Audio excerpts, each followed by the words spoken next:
Welcome to Community Watch. On today's show, we'll be talking to the award-winning author, Mr. Atkins, about his new books, Set List. Stay tuned. If you're looking for a new pet that your family will cherish every day, consider adopting from a shelter. Shelters are the best places to find a new pet. That's where you'll discover healthy, loyal, and loving animals, eager to become a part of your family. A person is the best thing to happen to a shelter pet, so bring home your new buddy today. To find out more, visit theshelterpetproject.org.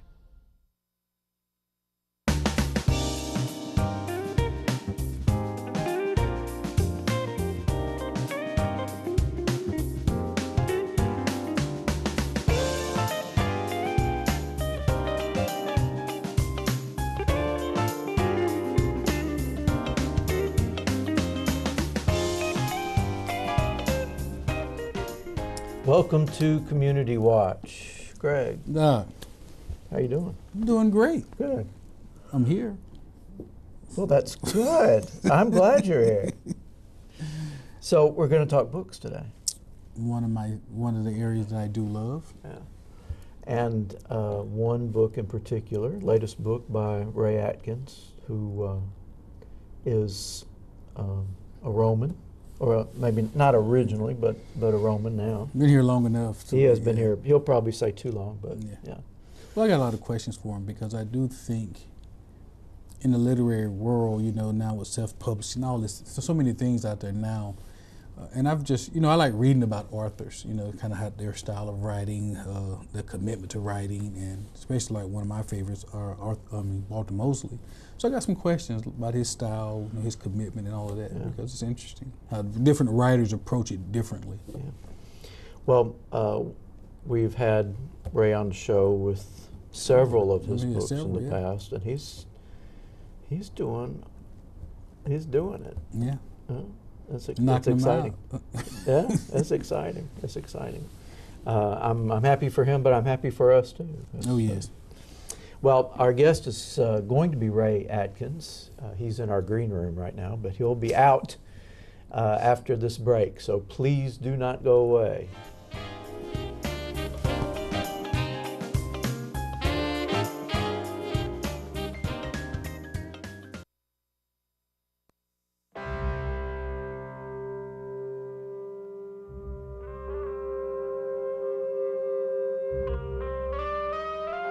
Seven 7,000 high school students drop out every school day. That's a line of desks more than 4 miles long. We can keep students in school. Visit boostup.org and take the first step. Welcome back to Community Watch. We're very happy to have with us again Ray Atkins. Welcome back. Thank you, John. Good to be back. Thank you, Greg. And congratulations on the new book. Thank you. It's been out, came out the first day of September, and so far it's still in print. So we're pretty happy about that. Well,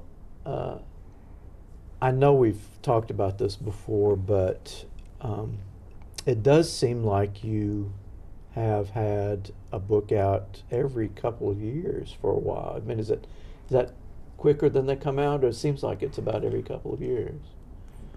A little longer, a little shorter, depending. And I've been doing this since 2008, so 6 books in 10 years. What's that? One every year and a half or so. That's quite a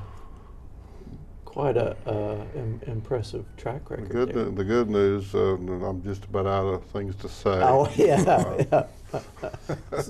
So with that, but so I guess like with this book now, but 6 books in 10 years, so do you usually have several books somewhere in the works while you still focusing on this one? You still kind of have some ideas already floating for another book, or is it just kind of one?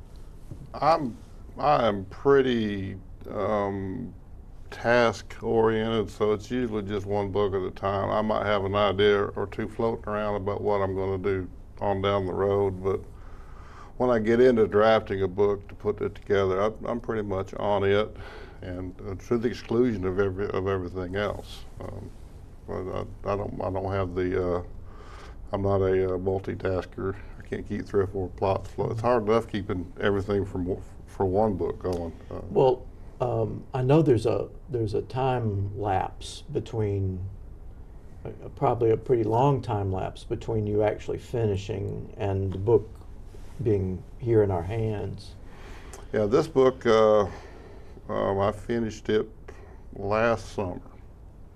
It's usually about a year between when you finish one and when it finally comes to print. And during that time, there's 2 or 3 rounds of edits, and there's cover design and formatting. It's a pretty busy schedule. You don't just forget about it for 3 or 4 months at a time, but there is some free time. And during that, I have actually started on another one, and I'm actually pretty good ways into it. And on the side, I'm working on a book of poetry, which may never see the light of day because all of my poems tend to want to go to Nantucket.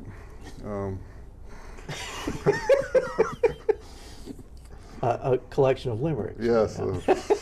So that may be for just my own personal satisfaction, but maybe in another year I'll have the next one ready to go. Well, have you been with the same publisher the whole time? I started with Medallion Press. They're out of Chicago. And I was very happy with them, but they made the move between my second and third book, which I had already sold to them. They wanted to go strictly ebook for all of their mainstream fiction, which is what I was classified. And I got nothing against ebooks. All of my books have e-versions. But to me, being a published author means I got something I can give to my friends if I want to. And I like to read regular books.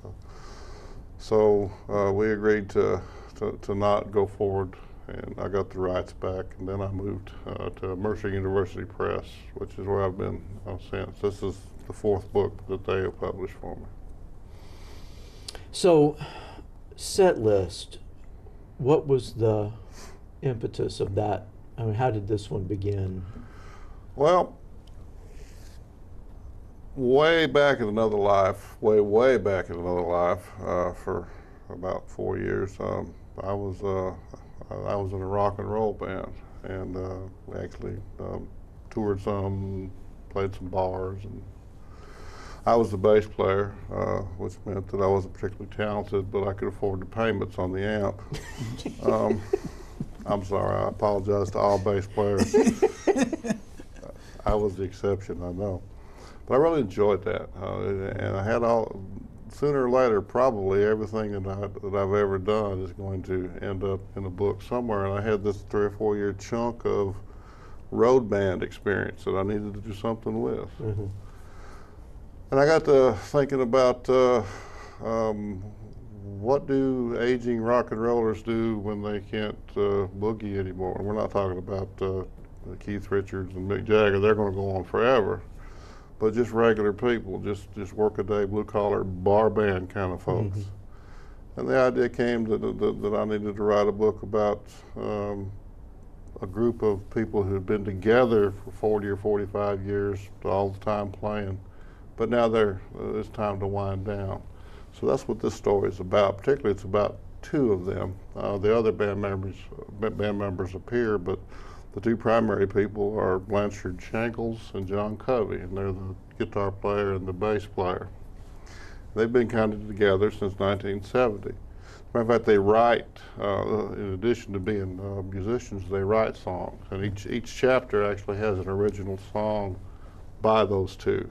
It's actually by me, but by those 2. And you could probably talk me into reading one of those songs later, but I will not sing it. Although a good friend of mine and of yours, Dwight Cassidy, has put several of them to music. Really? And they're not half bad. Really? If I do say so myself, mostly because Dwight's a good guitar player. That's great. Yeah. So maybe there'll be an edition of this that comes with a CD. That would be really yes. cool. That would be really cool, but it's going to have to rely heavily on talented friends of mine because But you're in the right area, Ron. we're kind of a musical hub Yeah. here, and a lot of talented people here in town. So we'll see. As a matter of fact, at one of my book signings recently over in Woodstock, the lady who owns the store, her husband, and put one of the songs to music, and it wasn't bad either. So, I'm kind of liking the songs. Yeah. Well, that's great. The term set list, for those of yours who are not familiar with it, the set list is the written list of songs that musicians carry up on stage with them, so they don't forget what to play next. It's kind of like a script. On the cover of the book, if you look, there's actually a set list. Sorry. And each chapter is named for an iconic rock song that this band has played all these years, and those are actually the famous songs that we've all heard in like 19th Nervous Breakdown and such. But in addition, there are the songs that they wrote. So this is the story of the set list of Shankle's and Covey's life. Question for you, Ray. So now, one of my favorite authors, excuse me, is Walter Mosley, and he said every morning he writes. He said that's the first thing he does when he gets up. He said when he gets up, he rolls out of bed. Before he even goes to the bathroom, he starts writing. And he said and it varies every Before day. he goes to the bathroom, Even before really? he goes to the bathroom, he said he rolls out of bed sometimes. I find that hard to believe. And just writes. And he said, but that's what works for him, is that commitment to that he has to put something on paper, because once his day starts, he says, just kind of goes crazy.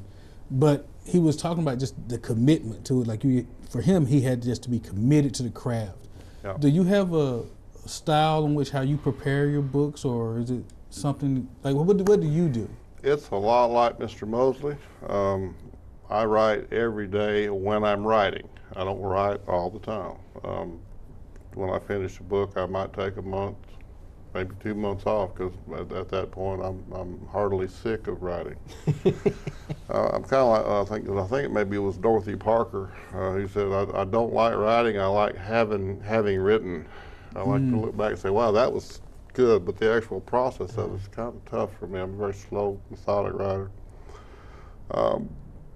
So when I write every day, and like Mr. Mosley, I do it the first thing. I do it in the morning. I do go to the bathroom first. But after that, I feel better about that. That's good, yeah. And I write 3 or 4 hours, which is about all I can write at a stretch before I'm just whatever. If I push myself past that point, what comes out is garbage, because writing is very, very intensive. So I pushed myself to get the best of it on paper, and a long time ago I ran up on a tip that is attributed to Hemingway, and he said, always leave off your writing at a good point where it's really coming. Writers tend, when it's coming, they want to stay with it. But his point was, if you leave it off where you're just really wanting to write that next sentence, it's just almost wanting to write itself, it won't be very hard to start tomorrow, because you're at a good spot. And so I've always kept that tip in mind. So I write every day. 1,000 words is a big day for me. It's usually more like 500, 600, maybe 700. The first thing I do the following day is the rewrite of what I wrote yesterday. Sometimes all of it goes in the garbage, because sometimes, you know, John, sometimes it just wasn't working. The bad part of that is it's a very slow process. The good part is when the first draft is done, the book's pretty much hammered together into the shape it's going to be in. I might get some suggestions from an editor. I need to move some stuff around a little bit. Some stuff might have to go, but it's in pretty good shape. Well, we're coming up on a break. When we return, you're going to read a little section for us. So do not go away. Ray Atkins is going to read from his new book, when we get back from this break.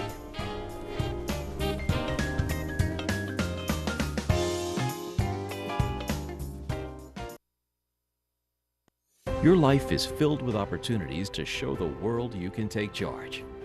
It's waking up each day with a mission. It's working each day toward a goal. It's choosing to rise. It's charging forward with a purpose.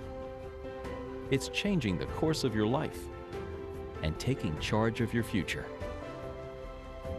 If you're ready to be a Take Charger, enroll at Georgia Highlands College today. Welcome back to Community Watch. We're having a conversation with Raymond Atkins about his new novel, Set List, and he is going to read a section for us. Very short little excerpt. This is about one of the lead characters, Blanchard Shankle's first introduction to his longtime girlfriend. Very G-rated. Too bad.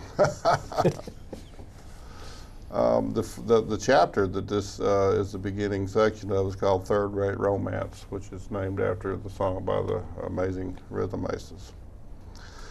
Blanchard first met Vannie when the band stopped at her place of employment while on the way back from a club date at the Triple H, a mean dog night spot out in the middle of nowhere about 15 miles southeast of Spartanburg, South Carolina. At that time in the band's career, they had determined that playing country and western music might be more lucrative than what had come to be termed classic rock, which was just another name for all the tunes they had learned long years ago when the songs were new. So they had assimilated some country songs and were playing the redneck circuit under the name Sawmill Gravy. The experiment was a relative failure, however, and the engagement at the Triple H was one of their last in the country genre before they decided to change their name to Murphy's Law and get back to musical basics. The issue had not been with country music per se, which was easy to play and which they all sort of liked, except for Ford Man, who thought that the bar for percussion in the genre was set mighty low. The problem lay more in the direction of country music fans and their proclivity to want to dust it up once they got a few beers under their belts come a Friday or Saturday night. The band was unsure as to the reasons the members of this particular demographic always wanted to fight, but they did. Man, woman, and occasionally child. Maybe they had bad jobs or unsympathetic spouses. Or maybe they had been fed gunpowder as children to make them mean. Or maybe something about other country music fans just really made them mad. Whatever the causes, these constant interruptions were hard on the collective nerves of Sawmill Gravy, and sometimes on the equipment as well. A couple of these Donnybrooks had even led to police intervention, which had in turn led to arrests and club closures, and once to deferment of payment when the club owner of a place called Little Lucy's near Boone, North Carolina, had both hands broken by an angry and inebriated patron, as a result could not write checks for an extended period. Little Lucy himself was a former long-haul trucker who stood about 6'1" and weighed about 305 pounds with his shoes off. And his main concern with having both hands broken was that he had been blindsided so early in the melee that he missed the chance to participate to the extent he generally liked. The drunken rascal who broke those unlucky hands had been arrested for assault with a deadly weapon, in this case the microwave from behind the bar. And as he was dragged away, he railed about the unfairness of a world in which a lead guitar player in a bar band could get away with making moves on a guy's girl during a beer break, but when said guy accidentally broke someone's hands while defending said girl's honor, he was the one who had to go to jail. So this is not fiction at all. You know, I don't know. I guess because I'm enjoying it, and I'm also enjoying you reading that. And it's just a little bit off subject, but have you thought about audiobooks? My first book isn't out an audiobook, and there was talk about my second book for a while, but that kind of fizzled out. I have considered doing it myself. I don't mind reading out loud. But you really got to be equipped to do it. You got to have the equivalent of what you guys have here, a Yeah. recording setup with a really good, I would call it tape deck. I don't know what you would call it now, so that you could edit out just one word or a background noise. And it's quite expensive to get set up in it. But that might be something I get around to doing when I retire. I got a couple more years of providing the Blue Cross Blue Shield for the Atkins family before I'm old enough for Medicare. But I say that because I know, while I enjoy reading, I've gotten hooked on certain series where I just like to listen to them, especially when I'm driving, because it's like the right voice, it's a great plot, the story is good, and it's like I can just really get lost in the book.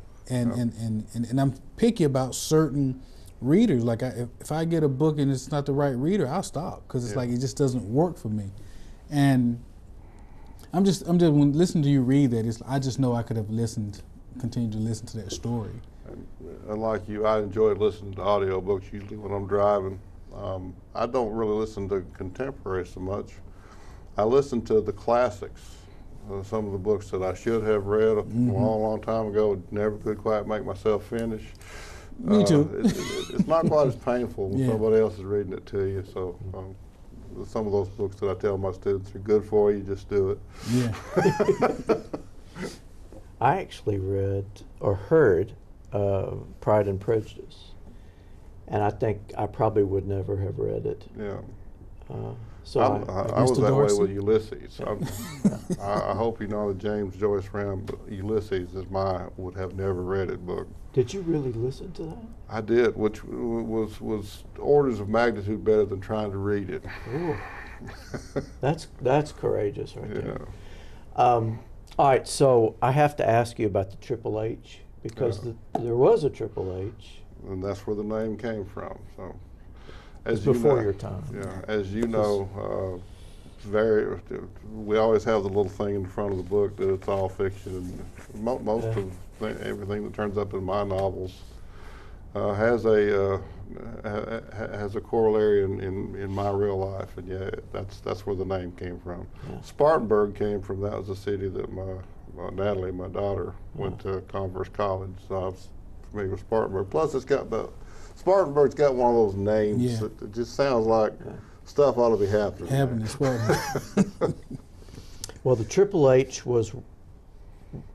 there were two bars right across the street from each other practically, up 27. Yep. What was the other one? Was it the Cadillac Club? No, that was out Rockmart Highway. No, Cave Spring Highway. That's right. Yeah, that was the Cadillac Club. I don't remember, but yeah, you're right, there were two. Well, someone will tell us. But it was a good name. Yeah. And a good name ought to find its way into a book. So, Ray, when you have an idea, for those of us who are not writers, I mean, what is the process like for you? How do you actually begin to put it on paper? Usually I have an idea for a character first, and I try to sketch out some scenes where that character is sort of appearing, maybe that character is having conversations. And as the scenes get bigger and the backstory kind of builds itself, eventually it occurs sometimes, or usually with the help of my wife, who's very good at saying, you ought to put that person in this situation and see what happens. She's very good with plot. And so it kind of expands slowly from there. Once I get it sort of fleshed out, then I start writing in chronological order, because I'm very, very process oriented, and I kind of have to go from beginning to end. So I determine what the beginning is, and I sort of know what the end's going to look like, or at least what direction it is. Sometimes it changes, and then we just write chapter by chapter. So you don't outline your book? I'm real big on legal pads full of notes and arrows, and I got pictures hanging on the wall of what I think this character looks like and what I think that character looks like. But Where do you get those? first off, it's in my head what I think somebody might look like, and then I actually go online or go through the family photos until I find somebody who looks like that person in my mind looks. I know it sounds odd, but I teach my creative writing students the same trick, because once if you can see it up there, you don't have to hold it here. And the trick is, once you don't have to look at that picture to see your character, then you have got them. That's great. I love that. Well, I do know, friends, there's been audiobooks that I've listened to, and then they come out with a movie, and then that character inevitably becomes the character now whenever I listen to another book in that series, because it's this face now that, like Jack Ryan, John Reacher, those type of characters, so you have a face to that person. So the guy that I used to imagine is no longer there because that's that. Kind of the reverse happens too sometimes, and I've had students tell me this. If you read a book first, and then and it's a beloved book, one you really like, and then you see the movie, seldom, if ever, does the character in the movie resemble at all the picture in your mind. And the reason why is that's the director's conception of what that character looked like, whereas in your mind is your conception. So they very seldom match up. And I think that's one of the beauties about reading, is that when you read, you are able to shade the blue in your mind the way you want it. You create that meadow in your mind, how it looks, and a lot of times you're right. When it comes to the big screen, it just doesn't necessarily add up to how you saw it. But I know we don't have a lot of time, but what would you say for inspiring people who want to write? Because writing is an art. It's a craft. It's not something, everybody can put pen to paper, but everybody can't write. So what do you tell your creative students? I tell them that, first off, I tell them I can't teach them how to write. They'll have to teach themselves how to write. I'll be happy to guide them along the way and give them some tips, but we all kind of have to make that learning curve on our own. At least that's my experience.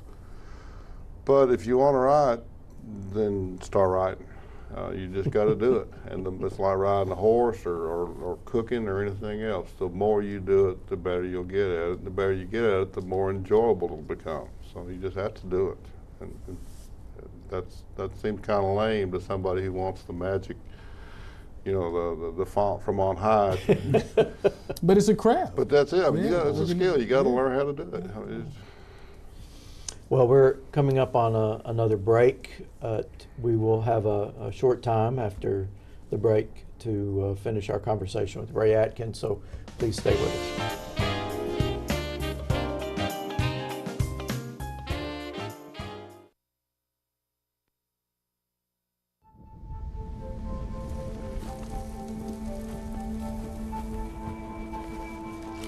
Eva Marie smoked 12,000 packs of cigarettes over 15 years.